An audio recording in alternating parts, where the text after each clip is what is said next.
আল্লাহর নেয়ামত, যে দেখবেন সেই খুশি হইবেন।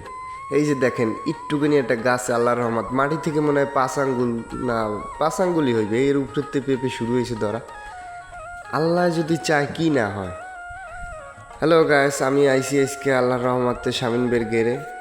কি সুন্দরভাবে পেঁপে হয়েছে দেখেন, আপনাদেরকে দেখানোর চেষ্টা করতেছি। মূলত আমার ক্যামেরাটা একটু গোলা, হয়তো ক্লিয়ার না চিনেলেও দেখেন যে একটু দেখা যায়।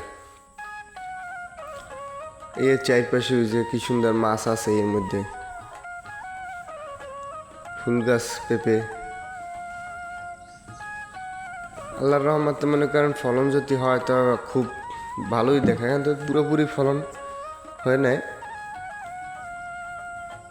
বিশাল এক প্রজেক্ট বললেই হয়, এটা ঘের বলন যাবে না, এটা প্রজেক্ট। কারণ এটা এই মতো আটলে কমপক্ষে আধা ঘন্টা সময় লাগবে। এই যে আল্লাহর রহমত কি সুন্দর হয়ে রয়েছে ভেবে দেখেন। আমি হাঁটতে আসি আর আপনাদেরকে ভিডিও করে দেখাইতে আসি, এই জন্য মানে খুব হইতেছে। এই যে দেখছেন এই আল্লাহর রহমতে পেঁপে, এখান দিয়ে ওই যে বৃষ্টির জন্য কিছু গাছ মরে গেছে।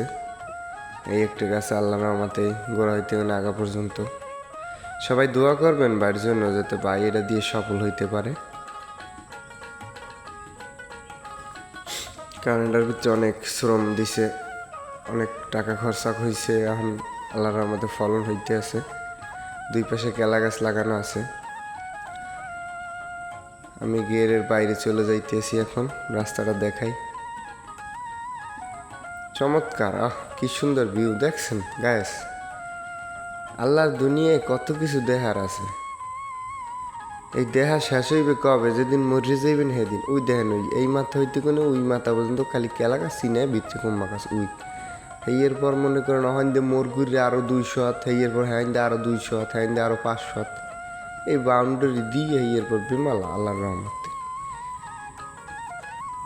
ফলন হইলে মনে করেন জাহাজ ভরে নেওয়া লাগবে আল্লাহর রহমত।